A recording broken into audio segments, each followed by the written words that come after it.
तो देखते हैं, ये सवाल नीट पॉइंट ऑफ व्यू से बहुत इंपॉर्टेंट है। क्वेश्चन क्या कह रहा है? कह रहा है कि two bodies of mass 10 kg and 5 kg are moving with velocity 5 metre per second and 20 metre per second. जैसा कि आप फिगर में देख सकते हैं, टू बॉडीज है, एक 10 kg का है, ये 5 मीटर पर सेकेंड से चल रहा है, दूसरा 5 kg का है, ये 20 मीटर पर सेकेंड से इधर चल रहा है। ध्यान दीजिए, दोनों अपोजिट डायरेक्शन में मूव कर रहा है।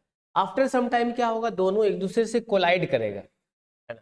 तो क्या कर रहा है कि if they collide and stick with each other, जैसे आपके यहाँ सवाल में मिल गया स्टिक टू ईच अदर, मतलब ये इन इलास्टिक कोलिजन है। दोनों कोलिजन के बाद दोनों एक दूसरे से चिपक करके एक नए वेलोसिटी से मूव करेगा। वही आपसे पूछा है कि फाइंड देयर कॉमन वेलोसिटी, वही जो न्यू वेलोसिटी है वो कितना होगा। तो आप जानते हो कि इलास्टिक कोलिजन हो चाहे इन इलास्टिक कोलिजन हो, मोमेंटम कंजर्वेशन का बहुत इंपॉर्टेंट रोल है। मतलब इनिशियल मोमेंटम फाइनल मोमेंटम के बराबर है। अच्छा, कोलिजन से पहले का मोमेंटम कितना है? तो हम लोग देख रहे हैं, पहला बॉडी है m1, इसका वेलोसिटी u1 होगा। दूसरा बॉडी क्या है m2, इसका वेलोसिटी u2 होगा। कोलिजन के बाद क्या होगा, दोनों बॉडी एक साथ हो गया, मतलब दो बॉडी एक बॉडी बन गया, मतलब दोनों का मास क्या हो जाएगा m1 प्लस m2, और दोनों एक कॉमन वेलोसिटी से चलने लगे। वही आपसे पूछा है कॉमन वेलोसिटी क्या होगा। तो कॉमन वेलोसिटी मतलब ये दोनों चिपक करके एक साथ चलने लगे, तब वो वेलोसिटी बताइए कॉमन वेलोसिटी। चलिए तो निकालते हैं। देखिए m1 मास कितना है 10 kg। अच्छा, ये राइट डायरेक्शन में जा रहा है, तो वेलोसिटी का हम लोग साइन कन्वेंशन में ध्यान रखें। ये इधर जा रहा है तो पॉजिटिव लेंगे, ये बॉडी मास इधर जा रहा है तो ये इसका वेलोसिटी नेगेटिव लो। तो देखो, तो 10 kg राइट में जा रहा है तो 5 मीटर पर सेकेंड। दूसरा बॉडी 5 kg है, ये लेफ्ट साइड में जा रहा है, कितना से 20 से, तो -20 लिख लिए, है ना। ओवरऑल बराबर क्या हो गया 5, 10 प्लस 5 दोनों मास को ऐड कर दिए 15 हो गया, इनटू कॉमन वेलोसिटी VC। आपसे VC पूछ दिया, तो ओवरऑल देखिए तो ये क्या हो गया 50 माइनस 100 इक्वल्स टू 15 VC। तो ये कितना हो गया देखो, तो -50 इक्वल्स टू 15 VC, मतलब कॉमन वेलोसिटी VC बराबर कितना हो गया -50/15 equals to -10/3 metre per second. मतलब इसको हम लोग लिख सकते हो -3.33 मीटर पर सेकेंड। तो ये ऑप्शन है -10/3 मीटर। क्या समझ में आया? जब भी दो बॉडी एक दूसरे से कोलाइड करके स्टिक कर गया, मतलब समझोगे इन इलास्टिक कोलिजन है, मतलब m1 u1 plus m2 u2 equals होगा m1 plus m2 into common velocity VC। वही आपसे पूछा गया है। और इलास्टिक कोलिजन में क्या होता है, दो बॉडी एक दूसरे से कोलाइड किया और एक अलग वेलोसिटी से मूव करता है, ठीक है, तब फिर दोनों का अलग अलग वेलोसिटी आपसे पूछ सकता है, ठीक है। नेक्स्ट क्वेश्चन की ओर बढ़ते हैं। इसी प्रकार हम लोग सेकंड क्वेश्चन देखते हैं। दूसरा सवाल क्या कह रहा है, कह रहा है टू मासेस ऑफ 0.25 ईच, मतलब दो मासेस है, एक मास यहाँ है 0.25 और दूसरा मासेस यहाँ है 0.25। दोनों मासेस का दोनों इक्वल मासेस है और दोनों क्या कर रहा है मूव टुवर्ड्स ईच अदर, मतलब दोनों एक दूसरे के करीब जा रहा है, ये भी इधर और ये भी इधर जा रहा है। देखो ये भी सेम टाइप का सवाल है। कह रहा है पहला जा रहा है 3 मीटर पर सेकेंड और दूसरा जा रहा है 1 मीटर पर सेकेंड। ये जा रहा है 3 मीटर पर सेकेंड से और ये जा रहा है 1 मीटर पर सेकेंड, और दोनों क्या कर रहा है एक दूसरे से कोलाइड करता है एंड स्टिक टुगेदर, मतलब दोनों एक दूसरे से कोलाइड किया और दोनों चिपक कर एक नए वेलोसिटी से मूव करने लगे। मतलब दोनों में क्या हो गया, दोनों कोलाइड करने के बाद दोनों मास क्या हो गया एक दूसरे से ऐड होकर गया और एक नए वेलोसिटी से मूव करता है। वही आपसे पूछा है what will be their common velocity. आपसे कॉमन वेलोसिटी पूछ लिया, यही VC पूछ लिया।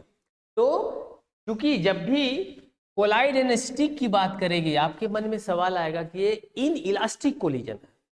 इन इलास्टिक कोलिजन में क्या होता है, इनिशियल मोमेंटम फाइनल मोमेंटम के बराबर होगा, और इनिशियल मोमेंटम बिफोर कोलिजन क्या होगा m1 u1 plus m2 u2, मतलब कोलिजन से पहले का मोमेंटम, और दोनों कोलाइड करने के बाद एक दूसरे से क्या होता है स्टिक करता है, मतलब दोनों का मास क्या हो गया ऐड हो गया, दोनों का मास ऐड हो गया, मतलब 0 पॉइंट मतलब m1 प्लस m2 इंटू दोनों का कंबाइंड वेलोसिटी।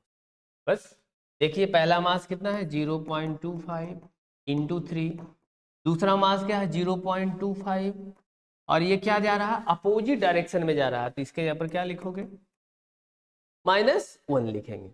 उसके बाद देखिए m1 0.25 plus 0.25 into common velocity vc, तो देखिए तो ये कितना हो गया 0.75 माइनस 0.25 हो गया 0.5 इक्वल्स टू ये कितना हो गया 0.5 vc, मतलब vc बराबर कितना हो गया 1 मीटर पर सेकेंड।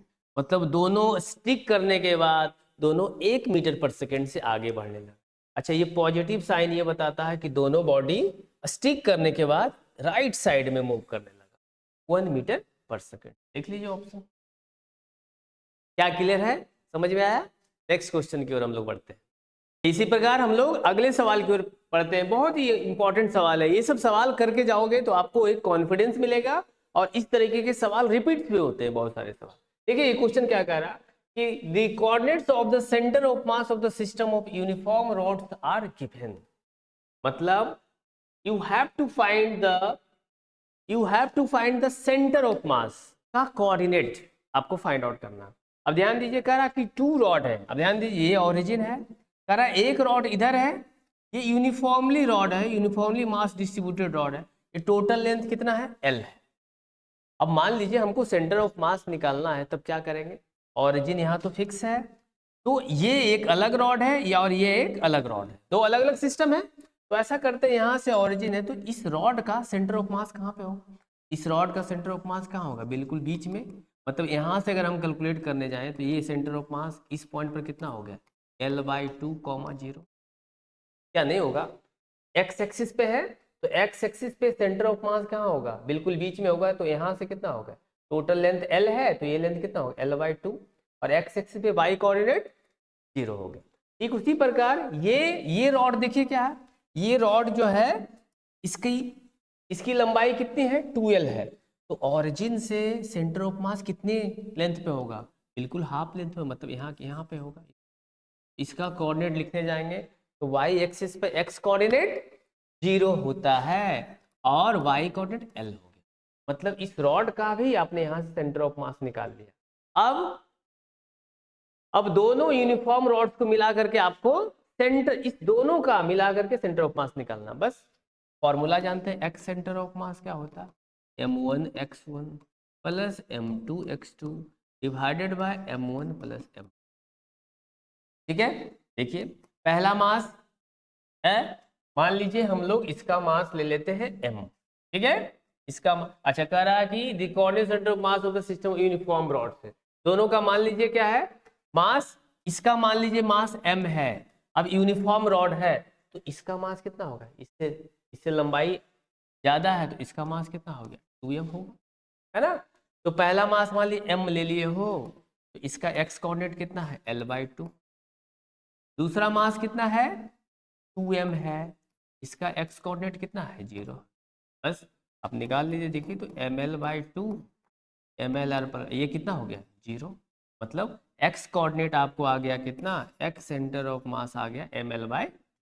उसी प्रकार आप y सेंटर ऑफ मास भी निकाल सकते हैं, y सेंटर ऑफ मास क्या होगा, formula m1/1 plus m2/2 divided by m1 plus, क्या क्लियर है। तो देखिए m1 कितना है, पहला मास m है, इसका y कोऑर्डिनेट क्या है 0, दूसरा मास कितना है 2m है, इसका y कोऑर्डिनेट कितना है L है। बस हो गया, ये खत्म, ये कितना हो गया। और डिवाइडेड बाय क्या करोगे, सम ऑफ मास भी करना था, तो सम ऑफ मास कितना हो गया 2m प्लस m कितना हो गया 3m हो गया, मतलब आप इसको 3m से डिवाइड भी करोगे, तो 3m से डिवाइड किए तो m से m कहाँ हो गया कैंसिल, ओवरऑल ये कितना हो गया L/6 हो गया, तो x सेंटर ऑफ मास हो गया L/6 और इसको क्या करोगे सम करोगे तो क्या होगा, देखिए तो 2m प्लस m कितना हो गया 3m हो गया, तो ओवरऑल देखो तो ये m से m कैंसिल हो गया, मतलब 2L/3, तो y कोऑर्डिनेट आ गया 2L/3। तो ओवरऑल जो आपका सेंटर ऑफ मास है, ओवरऑल सेंटर ऑफ मास हम लोग लिख सकते हैं, x कोऑर्डिनेट उसका कितना है L/6, y कोऑर्डिनेट कितना आ गया 2L/3, L/6 और 2L/3। देखिए कौन सा ऑप्शन है, L/6 और 2L/3 थर्ड ऑप्शन। क्या समझ में आया? इस तरीके के सवाल आप इजीली कर सकते हो, ठीक है, और इस तरह के सवाल रिपीट्स भी होते हैं। क्या समझ में आया? ओके, आगे बढ़ते हैं। चलिए इसी प्रकार ये हम लोग अगला सवाल देख रहे हैं। ये 1999 AIPMT में पूछा हुआ सवाल है, बहुत ही आसान सवाल है। क्या कह रहा है? कह रहा 3 आइडेंटिकल मेटल बॉल्स है, ठीक है, ईच ऑफ रेडियस R, सभी बॉल का जो रेडियस है वो R है, और टचिंग ईच अदर, मतलब इस तरीके से रखा हुआ कि तीनों बॉल एक दूसरे से टच कर रहा हो। कह रहा है कि ये इक्विलेटरल ट्रायंगल फॉर्म कर रहा है इस तरीके से, देखिए, ठीक है, form when centre of 3 balls are join, जब तीनों के सेंटर को ज्वाइन किया गया है तब ये इक्विलेटरल ट्रायंगल बन रहा है। आपसे पूछा गया है the centre of mass of the system is located at, किस पॉइंट पर सेंटर ऑफ मास होगा, मतलब एक बॉल, दूसरा बॉल, तीसरा बॉल, तीनों को इस तरीके से रखा गया और उसके सेंटर को ज्वाइन किया गया तब एक इक्विलेटरल ट्रायंगल बनाया गया। तो सेंटर ऑफ मास कहाँ पे? तो सेंटर ऑफ मास वह पॉइंट होता है जहां पर इस तीनों बॉल का मास क्या होगा, कॉन्सेंट्रेटेड होगा। देखिए ऑप्शन दिया गया है, कह रहा है कि the centre of mass will be lie on the centre of one of the ball. कभी नहीं ऐसा हो सकता है कि तीनों बॉल मिला करके सेंटर किसी एक पॉइंट पर होगा, बिल्कुल ऐसा नहीं होगा। तो सबसे पहले मैं इस फिगर में देखते हैं कि ऐसा करें हम क्या, कि इस दोनों से पास करता हुआ इस दोनों बॉल से पास करता हुआ ये जो लाइन है, हम लोग यहां से देखें तो देखो तो ये क्या इसको पास करता हुआ पास कर रहा है। हम क्या इसके ज्योमेट्रिक मीडियन से क्या क्रॉस करवा दें, यहाँ आ जाइए। इसको अगर देखते हो यहाँ से तो क्या यहाँ से पास कर जाएगा, बिल्कुल, ये हो गया। अच्छा ऊपर से देखें तो क्या ये यहाँ से पास कर जाएगा, बिल्कुल, मतलब सेंटर ऑफ मास इसी पॉइंट पर लाई करे। और ये क्या होता है, it is the median of the triangle. देखिए दूसरा क्या कह रहा है कि मतलब सेंटर ऑफ मास इसी पॉइंट पर आपका लाई करेगा, सेंटर ऑफ द मीडियन, बस this is the point of intersection of the medium, मतलब इसी पॉइंट पर होगा सेंटर ऑफ मास, मतलब आंसर हो गया, ठीक है। चलिए इसी प्रकार हम लोग अगला सवाल की ओर बढ़ते हैं। ये सवाल बहुत ही अच्छा है, कह रहा है कि find the position of centre of mass of the uniform lamina shown in figure if small disk of the radius a/2 is cut from the disk of the radius। ये बिल्कुल कटिंग का प्रॉब्लम है, जैसे आप पराठा खा रहे हैं और पराठे में से चूहा क्या है उस पराठे को कुतर दिया, तब सेंटर ऑफ मास कहाँ हो, मतलब पहले ये सर्कुलर डिस्क था तब सेंटर ऑफ मास यहाँ पर हो। अब तो इस पार्ट को क्या कर दिया चूहा ने, क्या कर दिया, इस पार्ट को खा गया, खा करके निकाल दिया। तो अब आपको बताना है कि सेंटर ऑफ मास कहाँ पे होगा।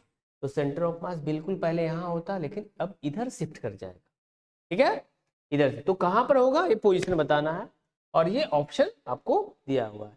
इस तरीके का प्रॉब्लम रहेगा तो आप प्रयास करेंगे कि एक निगेटिव एरिया का कॉन्सेप्ट है, ये है निगेटिव एरिया। थोड़ा सा हम लोग थ्योरी बता दे रहे हैं आपको।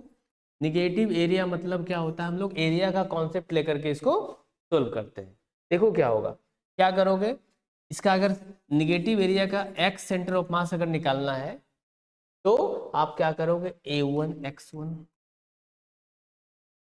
Minus a2x2 divided by a1 minus a2। अब a1 a2 और x1 x2 क्या है, ठीक है, इस पे हम लोग बात करते हैं। उसी प्रकार y सेंटर ऑफ मास निकालना हो तो हम लोग a1y1 plus a2y2 divided by a1 plus a2, यही कॉन्सेप्ट, ठीक है। अब देखिए a1 a2 क्या है, ध्यान दीजिए। ऐसा है कि क्योंकि हम लोग सेंटर ऑफ मास ओरिजिन से निकालना है तो ऐसा करते हैं, बड़े वाले एरिया a1 क्या है, a1 यहाँ बड़े वाला एरिया को माना गया, इसका एरिया अगर निकालोगे तो क्या होगा, पाई आर स्क्वायर होता है। तो रेडियस इसका कितना है a, तो इसका एरिया कितना होगा पाई a स्क्वायर, ठीक है। अच्छा a2 क्या होगा, तो स्मॉलर एरिया, ये जो छोटा एरिया जो कटिंग वाला पार्ट है इसको हम a2 मान लिए, इसका क्या होगा एरिया, तो पाई तो इसका रेडियस क्या होगा, देखो तो a/2 हो जाएगा ना, कह रहा है a/2 रेडियस का कट किया गया है, देखिए a/2 मतलब इसका रेडियस a/2 है, तो क्या होगा पाई a/2 का होल स्क्वायर, मतलब क्या होगा a² बाय पाई a/2 का होल स्क्वायर, मतलब a² बाय 4 हो गया। a2 का वैल्यू आ गया a1। अब x1 x2 क्या है, तो x1 x2 क्या है, x1 ध्यान दीजिए, अब हम क्या इस बड़े वाले सरफेस का x कोऑर्डिनेट और y कोऑर्डिनेट निकालते हैं, बड़े वाले का, इसका x कोऑर्डिनेट क्या होगा 0 और y कोऑर्डिनेट क्या होगा, y कोऑर्डिनेट हो गया इसका ही 0, ठीक है। ये हो गया। उसी प्रकार इस ये जो छोटे वाला जो कटिंग वाला पार्ट है, इसका अगर तुम सेंटर ऑफ मास निकालते हो तो क्या होगा, इसका सेंटर ऑफ मास कहीं ना कहीं इस पॉइंट पर होगा, तो मेन तो आपको निकालना है इस पॉइंट से, तो यहाँ से दूरी कितनी होगी, तो यहाँ से सेंटर ऑफ मास निकालोगे तो कितना होगा a/2, अब वाई कोऑर्डिनेट क्या होगा 0, क्योंकि एक्स एक्सिस पे ही एज्यूम किया गया है, ये एक्स एक्सिस है, वाई कोऑर्डिनेट 0, इसका एक्स कोऑर्डिनेट भी 0 और वाई कोऑर्डिनेट, मतलब ये आपको मिल गया x1, ये मिल गया y1, ये मिल गया x2 और ये मिल गया, बस वैल्यू रख दीजिए, सारा हो गया क्लियर। देखो तो a1 क्या है, a1 पाई a², x1 क्या है तो 0, a2 क्या है पाई a² बाय 4, x2 क्या है x2 a2 a/2, हो गया, डिवाइडेड बाय क्या करना a1 माइनस a2, a1 क्या है pi a² minus pi a² by pi a² minus pi a² by, देखो तो क्या करोगे ओवरऑल इसको कट करोगे, तो ओवरऑल देखो क्या होगा, ये कैंसिल, तो ओवरऑल देखो तो ये हो जाएगा माइनस पाई a² है ना, पाई a³ बाय 8 हो जाएगा ना, नीचे देखो minus pi a² into a³ by a³ by 8, 4 into 2 8 हो गया, यहाँ देखो 4 पाई a² माइनस पाई a² कितना हो गया 3 पाई a² बाय 4, तो देखो ओवरऑल इसको क्या करोगे, इसको उल्टा कर देंगे, 4 ऊपर और 3 पाई a² नीचे, ओवरऑल देखो तो माइनस पाई, अब ऐसा करो a² को क्या कैंसिल कर दे, a² यहाँ कैंसिल, तो यहाँ a² तो बचेगा कितना a बचेगा, क्या पाई को भी कैंसिल कर दे, पाई भी खत्म हो गया, ठीक है, तो बचा कितना ओवरऑल, बचा ओवरऑल ये हो गया ऊपर 4, तो 4 भी 8 को कैंसिल कर दिया, तो ओवरऑल देखिए तो कितना ये चला गया 1, तो हो गया ओवरऑल कितना हो गया, बचा यही ऊपर बच गया कितना, ऊपर बच गया माइनस a और नीचे क्या बच गया देखो तो 3 इंटू 2 क्या हो गया 6, मतलब माइनस a/6। उसी प्रकार y कोऑर्डिनेट निकालोगे है ना, तो a1 क्या है पाई a², y1 क्या है 0, उसी प्रकार a2 क्या है पाई a² बाय 4, अब y2 क्या है y2 0, तो 0 इंटू 0 डिवाइडेड बाई 0, मतलब ओवरऑल कितना y कोऑर्डिनेट कितना होगा 0, मतलब सेंटर ऑफ मास जो होगा इसका, सेंटर ऑफ मास जो होगा हम लोग इस कटिंग पार्ट के बाद क्या मिलेगा, उसका x कोऑर्डिनेट आया है माइनस a/6, माइनस a/6 का y कोऑर्डिनेट क्या आ गया 0 आ गया, यही बेस्ट टेक्निक है इसको सोल्व करने, तो देख लीजिए मिला लीजिए माइनस a/6 कॉमा, यही answer, option C is the right. ये नेगेटिव एरिया का कॉन्सेप्ट है, कई बार देखो ये क्या है एक फ्लैट से दूसरा फ्लैट जुड़ा हुआ है, अब पूछेगा सेंटर ऑफ मास, तब वो होता है पॉजिटिव एरिया होता है, उसमें क्या करोगे a1 x1 plus a2 x2 divided by a1 plus a2 करना, उसमें पॉजिटिव है, उसको हम लोग बोलते हैं पॉजिटिव एरिया और ये बोलते हैं नेगेटिव एरिया, उसमें बस जोड़ोगे, बाकी सेम कॉन्सेप्ट है बनाने का, इससे बढ़िया तरीका आपको कहीं नहीं, this is the best approach, और इससे डरने वाली बात भी नहीं है, बहुत लोग इससे डरते हैं, नहीं बहुत ही आसान है, उस कॉन्सेप्ट को समझिए और डील कीजिए, ठीक है। आज के लिए बस इतना ही, हम लोग अगले चैप्टर में मिलेंगे, तब तक बाय।